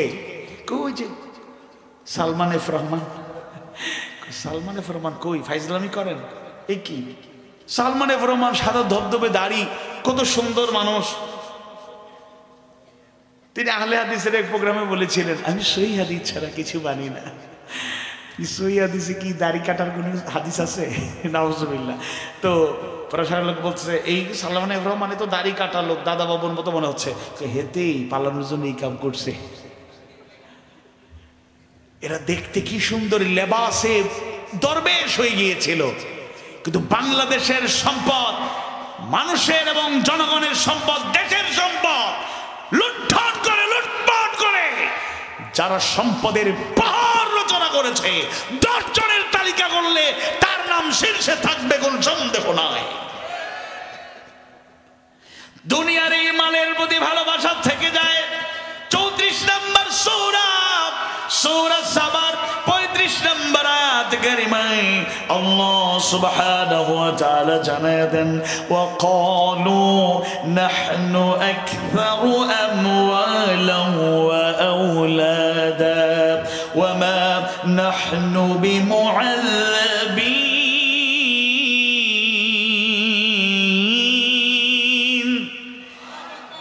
তারা আরো বলেছে, আমরা ধন সম্পদ এবং সন্তান সন্ততিতে অধিক সম্পদশালী, অধিক সমৃদ্ধশালী, তাই আমরা আযাব প্রাপ্ত হব না। তাহলে এই যে ঘোষণা দেয়, কেউ মাল নিয়ে, সম্পদ নিয়ে প্রাউড ফিল করে যে আল্লাহ দিয়ে সম্পদ দিয়েছেন। এই আয়াতের ব্যাখ্যা যাচ্ছি না, এই আয়াতটাও নেতিবাচক, ইতিবাচক না। যারা সম্পদ আর সন্তান সন্ততিতে সমৃদ্ধ ছিল, তারা বলেছিল যে আমরা, আল্লাহ তাআলাই তো আমাদের এত সম্পদ দিয়েছেন, আমাদের যদি পছন্দ না করতেন, ভালো না বাসতেন, তিনি কি এত সম্পদ দিতেন, এত সন্তান সন্ততি দিতেন? যাই হোক, সম্পদ কিন্তু একটা আকর্ষণীয় ব্যাপার। এর প্রতি ভালোবাসা থাকাটা অস্বাভাবিক নয়, তবে এই সম্পদ হতে হবে হালাল পথে উপার্জিত সম্পদ। অবৈধভাবে 1 টাকার সম্পদ ভোগ করার কোন সুযোগ? ইয়া আইয়ুহাল্লাযীনা আমানু লা তাকুলু আমওয়ালাকুম বাইনাকুম বিল বাতিল। হে ইমানদারগণ, তোমরা একে অপরের সম্পদ অন্যায়ভাবে ভক্ষণ করো না, খেয়ে ফেলো না। অথচ আমাদের এই সমাজে সম্পদ অবৈধভাবে ভক্ষণ করার লোক মনে অন্তত কুষ্টিয়ায় নাই, কথা বলে না, নাই। অনেক লোক আছে খুব সুন্দর নামাজি, ফজরের নামাজ পড়ে ক্ষেত খামারে চলে যান, শীতের কুয়াশার কারণে, কুয়াশাচ্ছন্ন পরিবেশ, সূর্য উঠতে অনেক সময় লাগে, অন্ধকার চারিদিক, ডানে বামে সামনে পিছনে তাকায়, চান্স পাইলে আইল ঠেলাঠেলি করে, কোদাল দিয়ে কেটে কেটে অন্যের জায়গায় একটু একটু করে দখল করে নিজের নিয়ে যেতে চায়, নিজের বানাতে চায়। অন্তত কবুর হাটে একজন মানুষ এরকম নাই। আহা, আরো কত ওয়ে যে আছে, এটা বলে শেষ করা যাবে, কত ওয়ে যে আছে বলে শেষ করা যাবে না। রমাদান মাস সন্নিকটে, রমাদান আসে, রমাদান যায়, লাআল্লাকুম তাত্তাকুন, তাকওয়ার নীতি আমরা গ্রহণ করতে ঠিক মতো পারলাম না। দেখুন, একটা গল্প আপনাদের শোনাই। রমাদান মাস, অফিসে বসে আছেন এক কর্মকর্তা, একজন বান্ডিল নিয়ে আসলো, স্যার আপনার পেমেন্টটা বুঝে নিন। সহজ করে বলি, এটা ঘুষের লেনদেন। তো তিনি তো খুশি হওয়ার কথা, রমাদান শেষ হচ্ছে, সামনে ঈদ, আর অনেক টাকার দরকার, তিনি বলেছেন নিয়ে আসার জন্য। তিনি খুশি না হয়ে যিনি দিচ্ছেন তাকে বললেন, বেয়াদব, স্যার আপনি তো বললেন নিয়ে আসার জন্য, এখন কোন মাস? রমাদান মাস। রোজা রেখেছো? জি স্যার আমি রোজা রেখেছি। আমি রোজাদার? আপনি আমার থেকে ভালো রোজাদার, তাইলে দিনে দুপুরে রোজা রেখে কাজটা করলা কেমনে? I am sorry for that, sir ভুল হয়ে গেছে, এটা করবো না, চলে যাচ্ছি।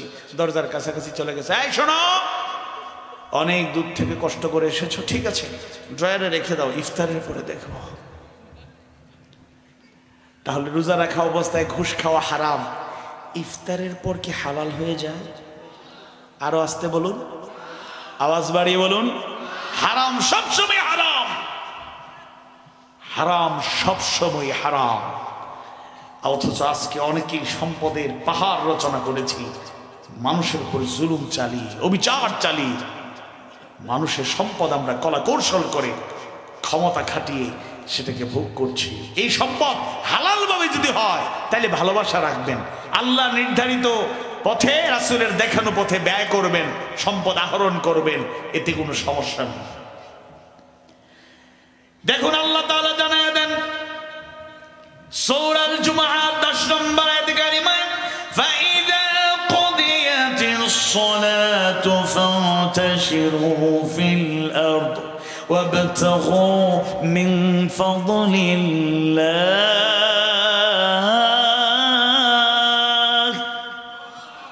যখন সালাত শেষ হয়ে যাবে তখন তোমরা পৃথিবীতে ছড়িয়ে পড়ো এবং আল্লাহর অনুগ্রহ, মুফাসসিররা বলেন অনুগ্রহ বলতে জীবিকা আহরণ করো, তোমরা তালাশ করো। সুবহানাল্লাহ।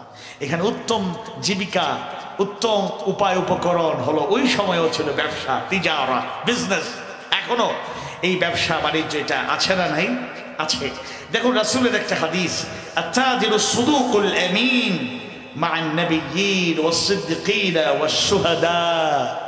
বিশ্বস্ত সত্যবাদী আমানতদার ব্যবসায়ী কিয়ামতের দিন নবী, সিদ্দিক এবং শহীদদের সাথে থাকবে। সুবহানাল্লাহ। ব্যবসা বাণিজ্যটাও হালাল, কোনো সমস্যা নাই, করতে থাকুন, তবে হালাল ভাবে করতে হবে। মানুষকে ঠকানোর চিন্তা মাথায় রাখা যাবে না, ওজনে কম দেয়া যাবে না, ধোকা দেয়া যাবে না, প্রতারণার আশ্রয় নেওয়া যাবে না, মিথ্যা বলে দুর্বল জিনিস, অকেজো জিনিস, পুরাতন জিনিস, ছেঁড়া জিনিস কিংবা যেটা আসলেই এটা এখন তাকে দেওয়াটা উচিত না এরকম মালামাল চালিয়ে দিবেন না। আমাদেরকে তো লোকেরা সরল সোজা পাইয়া চান্স পাইলেই ঠকায়, পাঞ্জাবি কিনতে গেলে ঠকায়, বিভিন্ন জায়গায় ঠকায়। আপনাদের এসব ঠকায় না, আপনার চালাক মানুষ, ঠকবেন না। আমি নিজে অনেক জীবনে ঠকছি, পরে এসে কয়ে হারে আর একটু বুদ্ধি খাটায় কথা বললে তো ঠকতাম না। কিন্তু লোকেরা আমাদের পাইলে, হুজুর আপনার সাথে কি ব্যবসা করা যায়, আপনি যে আসছেন আল্লাহর রহমতে এটাই তো ভালো লাগে, তো চা খাবেন না কফি খাবেন, এইগুলোর দরকার নেই, এটা পাঞ্জাবি লাগবে। এরকম অনেক লোক আছে, কিছু দোকান আছে ফিক্সড প্রাইসের, এগুলোতে ধোকাবাজি করলেও কিছু করার নেই, ফিক্স, তারা কোনো কথাই বলতে চায় না। এগুলোতে তুলনামূলক কিছু নিরাপদ আছে। আর ঢাকায় রাজধানীতে মার্কেটে গেলে কোনো কাপড় বিক্রি করে কারো কাছে 3000 টাকা, আর কেউ যদি অরিজিনাল মানে ক্রেতা হয় তাইলে তার কাছে 500 টাকার বেশি রাখতে পারে না, আর আরেকজনের কাছে 3000 টাকা দিয়ে বিক্রি করে। যার কাছে যেমনে চালানো যায় আমরা গ্রহণ করব, সবগুলোই গ্রহণ করব, কিন্তু 3টা ভালোবাসার চাইতে বেশি প্রিয় বানানো যাবে না। এক, যার জন্য সবচেয়ে বেশি ভালোবাসা থাকা লাগবে, আওয়াজ বাড়িয়ে বলুন তিনি কে। 2 নম্বরে তার রাসূল মুহাম্মদুর রাসূলুল্লাহ সাল্লাল্লাহু আলাইহি ওয়াসাল্লাম। عن انس رضي الله عنه قال قال رسول الله صلى الله عليه وسلم لا يؤمن احدكم حتى اكون احب اليه من والده وولده والناس اجمعين। আনাস বিন মালিক রাদিয়াল্লাহু আনহু থেকে বর্ণিত, তিনি বলেন আল্লাহর রাসূল সাল্লাল্লাহু আলাইহি ওয়াসাল্লাম বলেছেন, তোমাদের মধ্য থেকে ততক্ষণ পর্যন্ত কেউ মুমিন হতে পারবে না যতক্ষণ না তার কাছে আমি, তার পিতা, তার সন্তান, দুনিয়ার সব মানুষের চাইতে প্রিয় হয়ে যাব। 1 নম্বরে সূরা তাওবা 24 নম্বর আয়াত কারিমা প্রমাণ করে আল্লাহর জন্য ভালোবাসা 1 নম্বরে থাকা লাগবে। 2 নম্বরে আল্লাহ রাসূলের জন্য সবচাইতে বেশি ভালোবাসা থাকা লাগবে। আর 3 নম্বর হলো আল্লাহর প্রতি, জিহাদের প্রতি ভালোবাসা থাকা লাগবে। এখানে বক্তব্য রেখেছেন অধ্যাপক ফরহাদ হোসেন হাফিজাহুল্লাহ। আগামীকাল ইনশাল্লাহ উপস্থিত থাকবেন, কথা বলবেন অধ্যাপক মাওলানা আবুল হাসেম হাফিজাহুল্লাহ তাআলা মুহতারাম জালামি। আমরা যারা এই পথে চলেন তারা বলেন আমরা ইসলামী আন্দোলন করি। তো বাংলা এই বাক্যটা প্রচলিত, ইসলাম শব্দটা আরবি কোরআনের ভাষা, হাদিসের ভাষা, বাংলাতে আমরা ব্যবহার করি, বলি ইসলামী আন্দোলন। ইসলামী আন্দোলন এটার আরবি হলো আল হারকাতুল ইসলামিয়া, ইংরেজিতে এটাকে বলে ইসলামিক মুভমেন্ট। ইসলামী আন্দোলন আল হারকাতুল ইসলামিয়া, ইসলামিক মুভমেন্ট। আর কোরআনের ভাষায় এটাকে বলে জিহাদ ফি সাবিলিল্লাহ, আল্লাহর পথে জিহাদ। শুনুন, জিহাদের ব্যাপারে অপব্যাখ্যা করে আমাদেরকে ঘায়েল করার চেষ্টা অনেক আগে থেকেই পৃথিবীতে চলছে, এখনো বিরাজমান। আমাদের বিরুদ্ধবাদীরা, ইহুদিরা, আমাদের জানের দুশ্মনরা, আদর্শের দুশ্মনরা জিহাদের একটা অপব্যাখ্যা করে একটা অর্থ তারা প্রচার করে আমাদেরকে নিধন করার মিশন শুরু করেছিল, এখন অব্যাহত। তারা বলছে জিহাদ মানে the holy war, the holy war, পবিত্র যুদ্ধ, এরকম নাম দিয়ে মুসলমানদেরকে শেষ করে দিতে চেয়েছিল। শুনুন, জিহাদ মানে মারামারি, যুদ্ধ বিগ্রহ নয়। তবে হ্যাঁ, এটা অস্বীকার করলে চলবে না, যুদ্ধ বিগ্রহ মারামারিটাও জিহাদের একটা অংশ। তবে এটা প্রথম নয়, এটা ফার্স্ট নয়, বরং লাস্ট এন্ড ফাইনাল ডেস্টিনেশন। জিহাদ মানে হলো 5টা কাজের সমন্বয়। জিহাদ মানে ইসলামী আন্দোলন, মানে আমরা 5টা কাজ ধারাবাহিক ভাবে করব। 1 নাম্বার দাওয়াত, দাওয়াত ইলাল্লাহ, দাওয়া ইলাল্লাহ। আমরা আল্লাহর দিকে ডাকবো, দাওয়া। আমরা দাওয়াত দেব রাসূলের দিকে, আমরা জান্নাতের দিকে ডাকবো, আমরা কোরআনের দিকে ডাকবো, আমরা হাদিস সুন্নাহর দিকে ডাকবো, আমরা ইসলামের সৌন্দর্যের দিকে ডাকবো। এটা জিহাদের 1 নম্বর কাজ। রাসূলের 23 বছরের নবুয়ী জিন্দেগি স্টাডি করলে পেয়ে যাবেন রাসূলের প্রথমতম মূল টার্গেট, মূল কাজই ছিল, মিশনারি ভিশন ছিল দাওয়াত, আল্লাহর গোলামের দিকে দাওয়াত। সকল নবী রাসূল এই কাজটা করেছে। তাহলে 1 নম্বর কাজ হলো দাওয়াত। 2 নম্বর হলো শাহাদাত আলান নাস। শুধু দাওয়াত দিলে চলবে না, মানুষের সামনে ইসলামের বাস্তব প্রতিচ্ছবি হিসেবে নিজেদেরকে পেশ করতে হবে। সূরা হামিম মাসজিদার 33 নম্বর আয়াতে কারিমায় আল্লাহ সুবহানাহু ওয়া তাআলা দাওয়াতি কাজের মর্যাদা, দাঈলাদের দায়িত্ব কর্তব্য সম্পর্কে জানায় দেন। ওয়া মান আহসানু কওলান মিম্মান দাআ ইলাল্লাহি ওয়া আমিলা সালিহান ওয়া ক্বালা ইন্নানি মিনাল মুসলিমিন।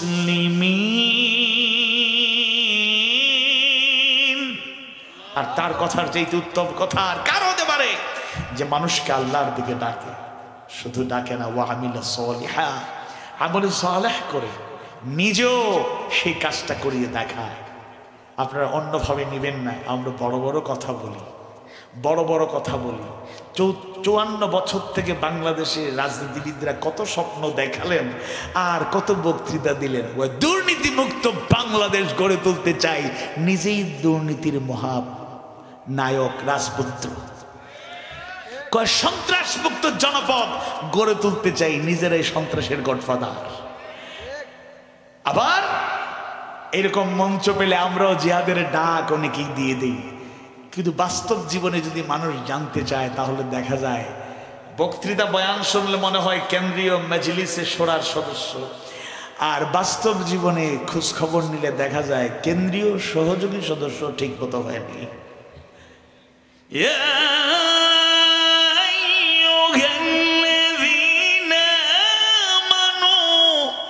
لم تقولون ما لا تفعلون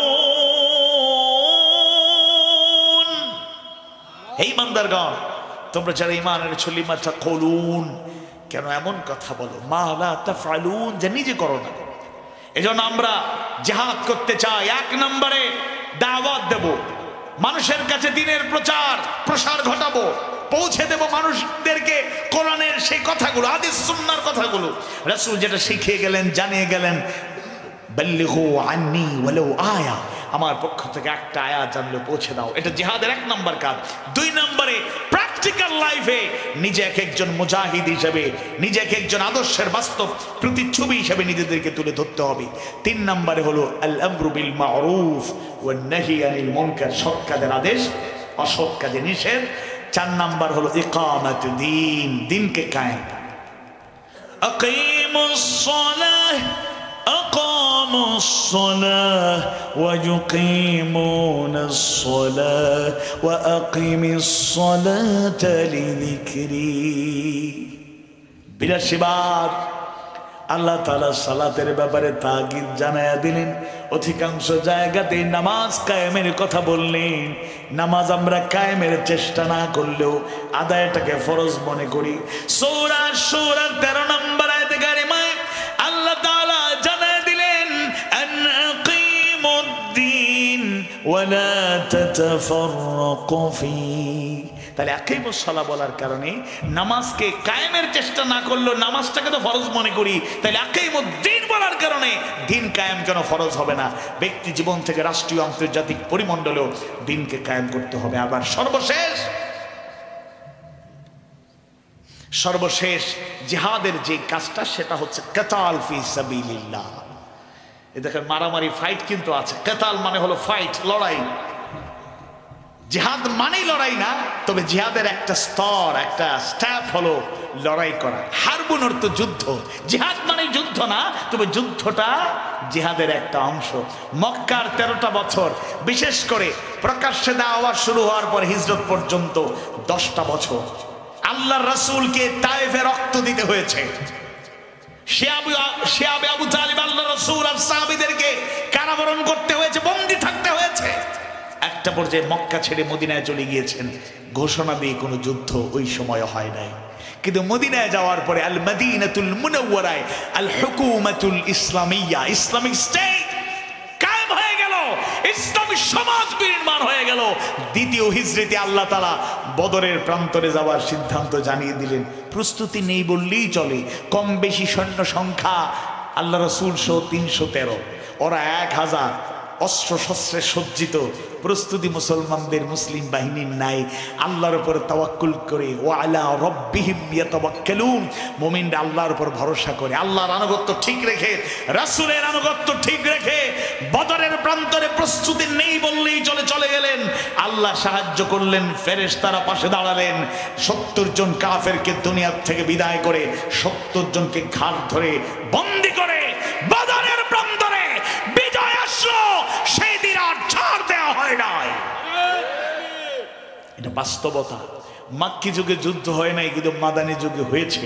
এজন্য যারা জঙ্গি হয়ে যায় এরা 5 নাম্বার কাজকে 1 নম্বরে নিয়ে আসে। বাকি কাজগুলো করার পরে যদি এটা হতো তাও একটু যুক্তিসঙ্গত হতো। এরা চাই না শুধু ফায়াকতুলুন ওয়া ইয়াকতালুন, মারো আর মরো না। আমাদেরকে ভালো করে বুঝতে হবে, ইসলামী আন্দোলন, ইসলামিক মুভমেন্ট, আল হারকাতুল ইসলামিয়া, জিহাদ ফি সাবিলিল্লাহ মানে 5টা কাজ। দাওয়াত চলছে, চলবে। ব্যক্তিগত জীবন থেকে শুরু করে জীবনের প্রত্যেকটা ধাপে ধাপে এই কাজ চলবে। নিজেও বাস্তব প্রতিচ্ছবি হয়ে যাব। সৎ কাজের আদেশ অব্যাহত রাখবো, অসৎ কাজের নিষেধ অব্যাহত থাকবে। অসৎ কাজের নির্মূল করার জন্য প্রাণান্তকর প্রচেষ্টা থাকবে। দিনকে সমাজে, রাষ্ট্রে কায়েমের আন্দোলন চলছে, চলবে। যারা মুসলমান নাম দাবিদার লোক হয়ে বলেন কোরআনের সাথে রাজনীতির সম্পর্ক নাই, তারা হয় জাহেল, মূর্খ, কোরআন সম্পর্কে জানে না। আর নতুবা এরা জানার বড় জাতিকে কোরআন থেকে দূরে রাখার জন্যই জ্ঞান পাবে হিসাবে অপপ্রচার চালায়। We call you to the teaching of Islam, to the guidance of Islam, to the rules of Islam, to the way of Islam, to the culture of Islam. If this means politics too, then this is our politics. সিলিমদের ধইরা অনেকে হুজুর রাজনৈতিক আলাপ থেকে দূরে থাকবেন। ফাইজলামি পাইছে, কি হইছে? এজন্য আমরা বলবো আসুন আমরা সঠিক কনসেপ্ট নিয়ে যেন যেতে পারি, মাঠে ময়দানে থাকতে পারি। জিহাদ মানে মারামারি, কাটাকাটি, যুদ্ধ বিগ্রহ নয়। তবে আল্লাহ চাইলে সেই পরিবেশ আসলে ইসলামী সমাজ, আজকে মানুষের মুখে মুখে ইসলামের সমাজ বিনির্মাণের স্বপ্নের কথা আমরা শুনি, অনেকে অবশ্য খুব খারাপ লাগে। অনেকে ডাক্তার শফিকুর রহমান হাফিজাহুল্লাহ সহ আজকে মানবতাবাদী ইসলামী আন্দোলনের রাহবাররা যেভাবে মানুষের দোরগোড়ায় পৌঁছে যাচ্ছেন, মানবতার কল্যাণে নিজেদেরকে নিবেদিত করছেন, জনপ্রিয়তা, গ্রহণযোগ্যতা, মানুষের মুখে মুখে ইসলামী আন্দোলনের কথা, আল্লাহর আইনের কথা, সৎলোকের শাসনের কথা, তাই অনেকেরই মনে বড় ব্যথা, গায়ে জ্বালা পোড়া করে। আমরা আমাদের মিশন আর ভিশন চালিয়ে যাব, অবশ্যই সীমা লঙ্ঘন করব না, উচ্ছৃঙ্খলতা, বিশৃঙ্খলা থেকে আমরা গ্রহণ করব না। আল্লাহর বিধানকে সামনে রেখে, রাসূলের আদর্শকে উসওয়ায়ে হাসানা হিসেবে গ্রহণ করে আমরা সামনে এগিয়ে যাব। বাধার পার রচনা করা হলেও আমাদের গতি কেউ থামায় দিতে পারবে না।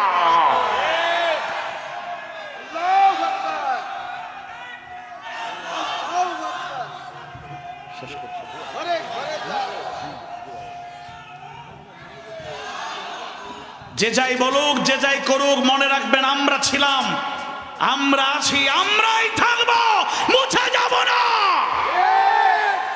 বহু লোক হিকমত কৌশল করতে করে পেছনের দরজা দিয়ে পালায় গেছে। বহু লোক বহু কাজ করেছে।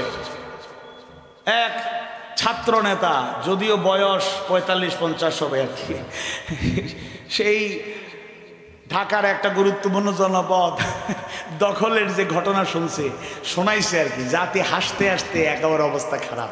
যারা প্রকৃত আন্দোলনকারী, যারা মাস্টার মাইন্ড, যারা প্রকৃত ভূমিকা পালনকারী, তারা কৃতিত্ব নিতে চায় না। আর যাদেরকে মাঝে মধ্যে মিছিলে দেখা গেছে দৌড় প্রতিযোগিতা, দৌড়, ক্যামেরা শুধু সামনে রেখাই, লেফট রাইট না, একেবারে দৌড় দিয়ে কিছু কর্মসূচি বাস্তবায়ন করছে, তারা এখন ক্রেডিট দিতে চায়। যাই হোক, আমাদেরকে ধৈর্যের সাথে, দূরদর্শিতার সাথে, সাহস, হিম্মত, হিকমতের সাথে এগিয়ে যেতে হবে।